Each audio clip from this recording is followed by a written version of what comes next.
انسان کا بنانے والا اللہ اور انسان کی مشین کے استعمال کا خدائی طریقہ بتانے کے لیے اللہ نے ہر زمانے میں کتابیں بھیجی، اور آخری کتاب جو ہے قرآن پاک ہے۔ اور ہر زمانے میں اللہ نے انسانی مشین کے استعمال کا خدائی طریقہ بتانے کے لیے نبیوں کو بھیجا۔ جیسے مشین بنانے والا بکلیٹ بھیجتا ہے، اللہ نے کتابیں بھیجی آسمانی، اور مشین کا بنانے والا جیسے انجینئر بھیجتا ہے، تو اللہ تعالیٰ نے انبیاء کرام علیہم السلام کو بھیجا۔ جن لوگوں نے انسانی مشین کو بنانے والے کے طریقے پر استعمال کیا تو وہ چمک گئے، اور جن لوگوں نے اپنی رائے سے انسانی مشین کو استعمال کیا تو وہ تباہ اور برباد ہو گئے، جیسے فرعون، قارون، حامان۔ باوجود طاقت بھی بہت، باوجود کہ پیسہ بھی بہت، لیکن انسانی مشین کے استعمال کا طریقہ غلط ہو گیا تو وہ سارے کے سارے ناکام ہو گئے۔ اس انداز کی بات ان لوگوں کے سامنے ہم نے کہی، اور آخر میں پھر ان سے ہم نے یہ عرض کیا کہ بتاؤ انسانی مشین کے استعمال کا خدائی طریقہ سیکھنے کے لیے ہم لوگوں نے کورس مقرر کیا ہے کہ ایک مرتبہ 4 مہینہ ہمارے انڈیا آ جاؤ اور وہاں پر انسانی مشین کے استعمال کا خدائی طریقہ سیکھ لو۔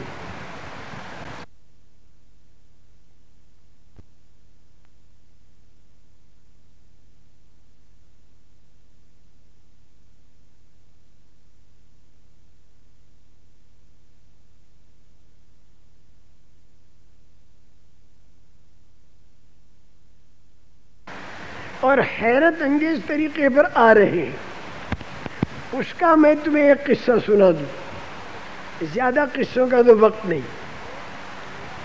ایک بوڑھا اور اس کی بیوی بوڑھی، وہ بوڑھی کالج کے اندر عیسائی مذہب کی پڑھانے والی مدرسہ، بڑی پرانی۔ اس کا یہ 36 سال کا بیٹا خوب ذہن بنایا کہ دیکھو اسلام کی طرف رخ نہ کرنا، یہ تو لڑائی جھگڑے والا مذہب ہے، اس کے تو لڑو اور جھگڑو اور مارو اور پیٹو، یہ ہے سارا۔ بہت اس کا ذہن بگاڑا، بھئی ماحول تھا، اس کا ذہن نفرت والا بنا۔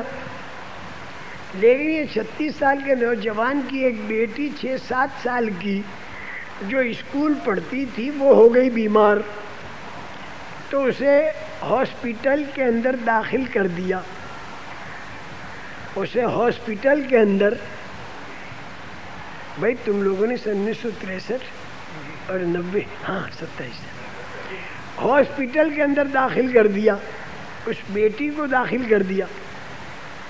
دوسرے دن اس کا باپ 36 سالہ بیٹی کو دیکھنے گیا، تو وہاں جا کر کیا دیکھا اس نے کہ کچھ مسلمان لڑکیاں، اس کی سہیلیاں، اسکول کی پڑھنے والیاں، 7-8 سال کی 3 لڑکیاں عیادت کے لیے وہاں پر آئی ہوئی ہیں، اور چھوٹے چھوٹے تحفے، چاکلیٹ ہے، ٹافی ہے، بسکٹ ہے، جو بھی ہوگا وہاں کا وہ لے کر آئیں۔ یہ 36 سال کے بابا کو بڑا تعجب ہوا کہ عیسائی لڑکیاں تو کوئی آئی نہیں عیادت کو، اور یہ مسلمان لڑکیاں عیادت کو آئیں۔ طبیعت پر اس کے اثر پڑا۔ دوسرے دن پھر جب یہ گیا اپنی بچی کو دیکھنے، تو دوسرے دن 9 لڑکیاں مسلمان آئی ہوئیں تحفہ لے کر۔ اب اس کو بڑا تعجب ہوا، بڑی حیرت ہوئی۔ پھر اس کے بعد اس نے اسلام کو سمجھنا شروع کیا اور صحیح کتابیں اس نے پڑھنی شروع کی، اور پھر جو حقیقت اس کے سامنے آئی تو پھر اس نے اپنی ماں اور اپنے باپ سے کہہ دیا کہ بھائی صحیح طریقہ تو وہ ہے ہمدردی والا جو حضرت محمد صلی اللہ علیہ وسلم لے کر تشریف لائے ہیں، اور مجھے تو چھوٹی چھوٹی بچیوں سے رہبری ملی، چھوٹی چھوٹی بچیوں سے مجھے رہبری مل گئی اور اس نے کتابیں بھی دیکھنی شروع کر دی. اور پھر ہمارے ساتھی تو اس انتظار میں رہتے ہی ہیں. جب انہوں نے دیکھا کہ یہ متاثر ہوا تو پھر ساتھی بھی ملے, پھر اسے لائے, اسے 3 دن کی جماعت پہ نکالا. 3 دن کی جماعت پہ اس نے اسلامی معاشرت کو جو عملاً دیکھا بڑا متاثر ہوا. اس نے کلمہ پڑھا, پھر وہ اپنے بھائی کو بھی لایا, بھائی متاثر ہوا, اس نے بھی ایمان قبول کیا, دونوں بھائیوں نے. اب ماں یہ کہہ رہی کہ میں تو مدرسہ ہوں اور تم اس کے بالمقابل دوسرے طریقے پر ہو, تو میرے لیے تو ڈوب مرنے کی بات ہوئی. انہوں نے کہا تم ہمارے ماں باپ ہو, تمہارا اکرام اور احترام ہمیں اسلام سکھاتا, اکرام احترام تو ہم کریں گے, لیکن بات جو صحیح ہے اس پر ہم چلیں گے. چنانچہ اس نے تو اپنی مدرسی چھوڑ دی. کہا میں مدرسی نہیں کر سکتی, میں تو پینشن لوں گی. ان لڑکوں نے یوں کہا کہ اماں جان تمہارا کھانا الگ پکے گا, ہمارا الگ پکے گا, اس لیے کہ تم تو خنزیر کا گوشت کھاؤ گی اور ہم تو ذبح کیا ہوا کھائیں گے. برتن تمہارے الگ, برتن ہمارے الگ. بڑی حیرت اس بڑھیا کو ہوئی کہ میرے بیٹے اتنے پکے بن گئے. اور یہ ہدایت ملی کس سے؟ صرف 1 2 4 لڑکیاں جو وہاں پر اسلامی طرز پر جو انہوں نے عیادت کی, اللہ تعالیٰ نے ان کے دلوں کو ایمان کی طرف کھینچا. ایک مرتبہ کا اور قصہ ہے. ہم ہوائی جہاز میں بیٹھے تھے, جاپان سے وہ ہوائی جہاز آ رہا تھا. ہم لوگ بینکاک سے سوار ہوئے تھائی لینڈ, ہم بھی تھے, ہمارے بڑے حضرت جی وغیرہ سب تھے. ہم کو سیٹ ملی ایک آدمی کے پاس, وہ اپنے شراب پی رہا تھا, ہم اپنے روح افزا پی رہے تھے. میں نے اس کا نام پوچھا, میں نے سوچا نام تو پوچھو, دیکھو کیا کہتا ہے, اس سے انداز لگے گا, پھر بات کریں گے. اس نے اپنا نام یہ بتایا ایسا کہ جو ہندوانہ نام تھا. ہم سمجھے کہ یہ ہمارے برادران وطن میں سے ہیں, تو ہم نے ان کے سامنے بات کی. وہ ڈاکٹر تھے اور اچھے سوجھ بوجھ کے ڈاکٹر تھے وہ, اور ٹوکیو سے ڈگری لے کر آ رہے تھے اور انہیں دلی جانا تھا. ہم کو ڈھاکہ اترنا تھا بنگلہ دیش میں, انہیں دلی اتر کے پنجاب کی طرف جانا تھا. تو راستے میں ہم نے دونوں نے بات کی. ہم نے کہا دیکھو وید کے اندر ایک بات لکھی ہوئی ہے. ان کا کیا؟ میں نے کہا اس میں لکھا ہوا کہ ایک جگت گرو آنے والے ہیں, یہ وید میں لکھا ہے, سرور دو عالم صلی اللہ علیہ وسلم, اور پیدا ہوں گے سوموار کے دن. ایسی جگہ پیدا ہوں گے جہاں چاروں طرف پہاڑ ہوں گے. ان کا نکاح سومنی سے ہوگا, حضرت عائشہ. ان کا نکاح مہارانی سے ہوگا, حضرت خدیجہ. 2 گھڑی دن چڑھے پیدا ہوں گے, اپنا وطن چھوڑیں گے, دیش کے لوگ انہیں ستاویں گے, دوسرے دیش میں جاویں گے. یہ ہم نے سنانا شروع کیا. ہم نے کہا دیکھو وید میں جو بات لکھی ہے ہماری کتابوں میں وہی لکھی ہے.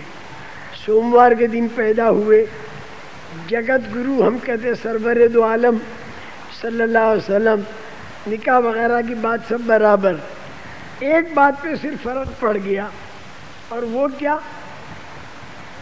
وید میں لکھا ہے کہ 2 گھڑی دن چڑھے پیدا ہوئے. کتابوں میں لکھا ہے, ہماری کتابوں میں, کہ صبح سویرے پیدا ہوئے رسول پاک صلی اللہ علیہ وسلم. میں نے کہا وید میں اور ہماری کتابوں میں اتنا فرق ہے, لیکن یہ بھی کوئی فرق نہیں.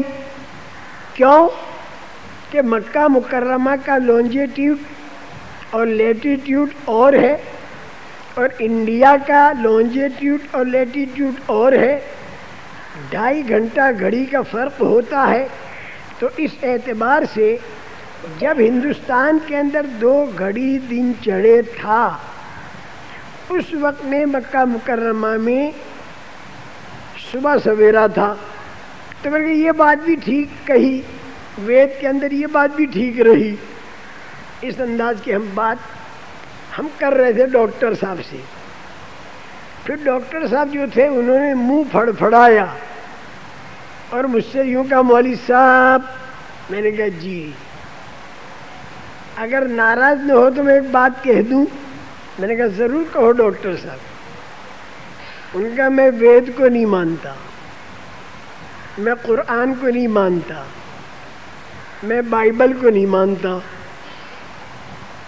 بس جب انہوں نے یہ کہا نا تو میں سمجھ گیا کہ یہ ڈاکٹر صاحب جو ہیں ناستک ہیں، دہری خیال کے، جو اللہ کو بھی نہیں مانتے۔ تھوڑی دیر کے بعد ڈاکٹر صاحب نے مجھ سے یوں کہا کہ مولوی صاحب ایک بات پوچھنی ہے۔ میں نے کہا پوچھو۔ ان کا میں نے پنڈتوں سے پوچھی، مولویوں سے پوچھی، پادریوں سے پوچھی، لیکن میرے پر ناراض ہو گئے سارے کے سارے۔ اور تم ذرا ٹھنڈے میٹھے معلوم ہوتے ہو، تو انداز یہ کہ تم ناراض نہیں ہو جاؤ گے۔ میں کہا ڈاکٹر صاحب کو تم جوتا تو نہیں مار رہے، ناراض کائے کو ہوں؟ ان کا مولوی صاحب خفا مت ہونا، میں ایک بات پوچھتا ہوں کہ مسلمان بھی اللہ کی عبادت کرتے ہیں، ہندو بھی اللہ کی عبادت کرتے ہیں، کرسچین بھی اللہ کی عبادت کرتے ہیں، اور جو سردار جی ہیں وہ بھی اللہ کی عبادت کرتے ہیں، لالا جی بھی کرتے ہیں، بدھ مذہب والے بھی کرتے ہیں، سارے کے سارے اللہ کی عبادت کرتے ہیں، لیکن اس اللہ کو کسی نے دیکھا تو ہے ہی نہیں، اس اللہ کو کسی نے دیکھا تو ہے ہی نہیں، ہم کیسے مانے کہ وہ ہے؟ ہوتا تو دکھائی دیتا، اور جب دکھائی نہیں دیتا تو نہیں ہے۔ میں نے کہا ڈاکٹر صاحب اب میں آپ کو سمجھاؤں؟ کیا سمجھاؤں؟ میں نے کہا دنیا میں کروڑوں چیزیں ایسی ہیں کہ جس کو بغیر دیکھے سب مانتے، اور میں نے کہا آپ بھی مانتے۔ میں کہا اچھا وہ کیا ہے؟ میں نے کہا کہ دل تھام کر بیٹھو، ابھی بتاتا ہوں، اور تم بھی مانتے ہو بغیر دیکھے۔ میں کہا بتاؤ تو صحیح۔ میں نے کہا ڈاکٹر صاحب ایک شرط میری یاد رکھنا، اور شرط کیا ہے میری؟ کہ جو چیز بغیر دیکھے مانی جاتی ہے وہ چیز تو دکھائی نہیں دیتی، لیکن اس کی نشانیاں دکھائی دیتی ہیں، اتنا ذہن میں رکھ لینا۔ میں کہا اچھی بات ہے۔ میں نے کہا ڈاکٹر صاحب دیکھو ہم سب بیٹھے ہیں، ذرا پانی منگوانا۔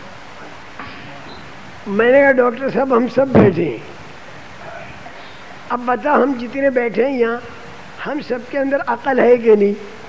ان کا ہے۔ میں نے کہا دکھاؤ کہاں ہے؟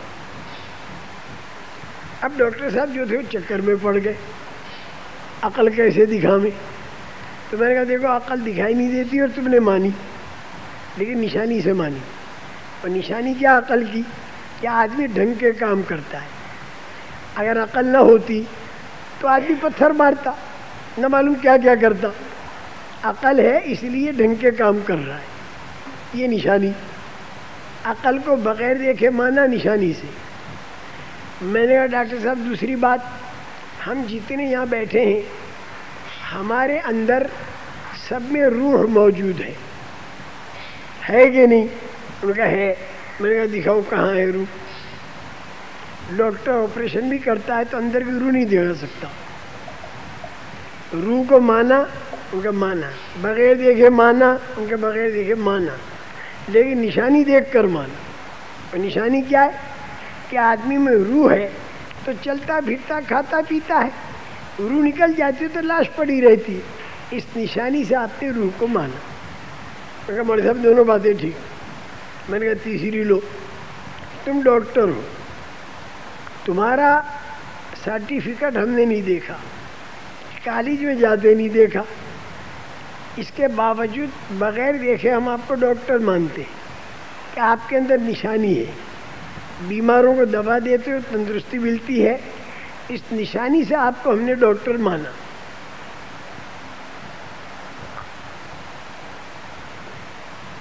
اس نے یوں کہا، یہ بات بھی ٹھیک ہے،